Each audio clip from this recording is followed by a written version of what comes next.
Yo, what is good, boys? It's Relik. Welcome to Wave Ninja. Today, I'm going to be giving you 3 tips and tricks in Ableton exclusively that will potentially help improve your production. I try to do things that I use pretty frequently that isn't commonly known and used. So hopefully you guys get at least 1 or 2 tips and tricks out of this. But yeah, so without further ado, let's get into it. Make sure to like, subscribe, and hit that notification bell down below so you get notified every time I upload, you know what I'm saying? Yeah.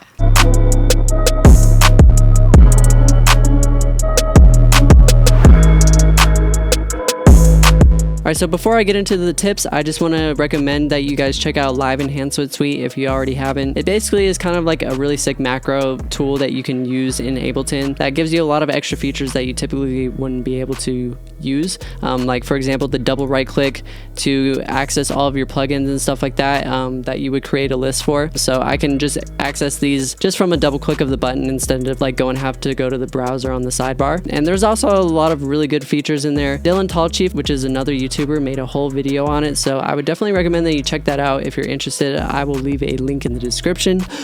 Oh man. Alright, so the first tip is actually AutoPan, and I'm not sure if you know what AutoPan is, but basically if you go to AutoPan, it'll basically allow you to alternate speakers essentially without having to automate it. It just automatically splits it to both speakers. Let me show you. So I have it as at a rate of half bar, and I just added the amount. So if you listen to the sample, every half bar it just alternates speakers.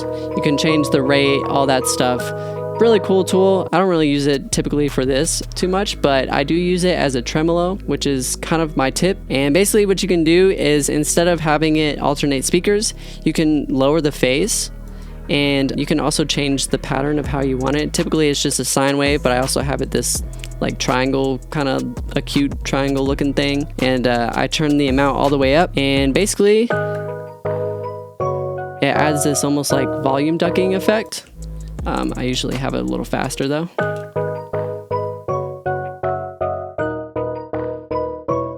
So yeah, really cool effect. I use this pretty frequently. You can also invert it, so it's almost like a swelling effect, which I think is really cool. And then also I saw a tip where someone duplicated it and they also changed the rate of this, so it kind of creates this like weird syncopation. Let me choose a better one.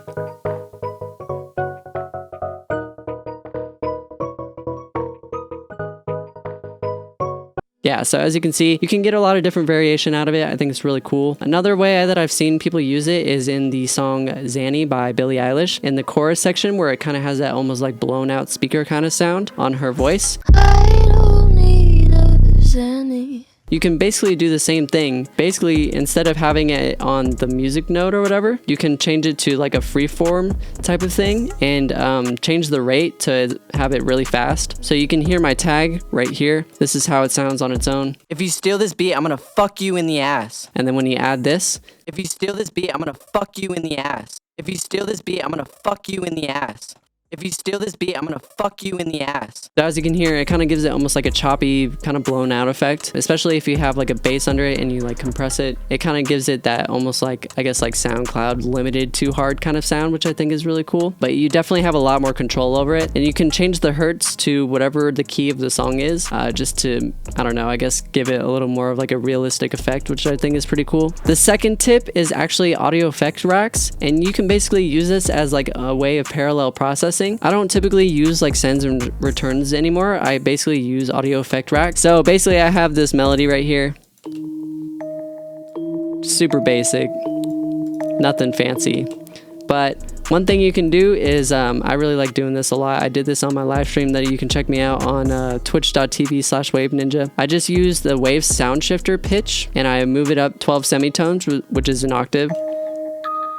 And then basically all you need to do is hit Control G to group it. And then all you need to do is go into this list section right here, and you can basically create chains. So basically, if you create a chain on its own, it's just gonna be the dry signal. And then if you listen to the other one, it's the octave up.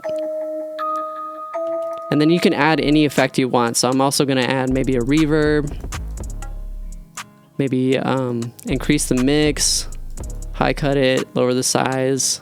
And then maybe I'll add like a bit crusher. I'll just use Decimort. So if you mix these together, this is kind of what you get. With, without. So you can get some really cool effects out of this. I have a ton of different chains that you can do. Like for example, I have this percussion loop, and I can say I want to add like white noise or something to it and make it sound a little bit more like almost like synthetic. You can add a white noise transient. So basically I have the dry signal, which is just this on its own. And then I also have a chain that has a vocoder with the noise carrier. And this is what it sounds like on its own. And together, with, without. So yeah, there's a lot of practical ways that you can do this. I know a lot of people associate parallel processing with parallel compression, but you can get super creative with it and make some really interesting chains that I think a lot of people would really enjoy. And you can also recall them too, which is super cool. And the last and final tip is Ableton's warping algorithm. And if you just double click on this and you have warp on, you can basically choose all the different algorithms. I think there's like 6 or 7 of them. 1, 2, 3, 4, 5, 6. Yeah, and typically I use Beats or Complex Pro, but you can actually use a lot of these, and they all kind of give a different characteristic to it. I like Complex Pro because like when you're pitching, it almost like softens the transients and makes it sound a little bit more sample-like, which I think is really cool. If you want to keep the dynamics of it, you can keep it on Beats. One of my favorite tips to do is actually almost like a gate kind of sound, and basically you can use the preserve transients and you can change it from, I think it's typically on this, you change it to this, and it basically almost like cuts off the tails of everything. So let me show you real quick. This is how it sounds normally, and as I drag it down, it like chops off the tails. So sometimes you have a loop or something that you like, but you want to kind of like clean it up a little bit. You can definitely just put this on there and hit Control J to consolidate. And as you can see, it cuts off all the tails essentially, which kind of makes it really unique, I think. I haven't seen any other DAW do that, so I think it's really cool. And the last and final tip, one of my favorites, is to create this like glitch effect. So I have this just regular vocal. I'm gonna turn warp on, which is already on, and you go to texture. And one thing you can do is change the BPM all the way up to like 999. And essentially what you can do, let me turn warp off. There we go. You lower the flux and you mess with the grain size, and it gives this really interesting like warped effect. Let me just show you real quick.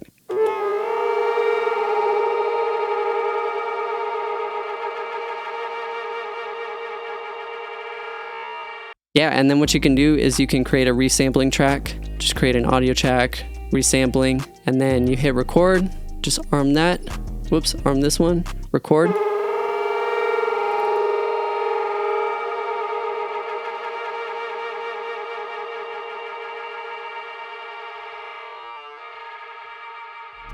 Super cool. Sounds super interesting. Let me try that with the perk loop. Let me see. Go to texture, stretch it out, just like I did your mom's, and then let's hear what it sounds like.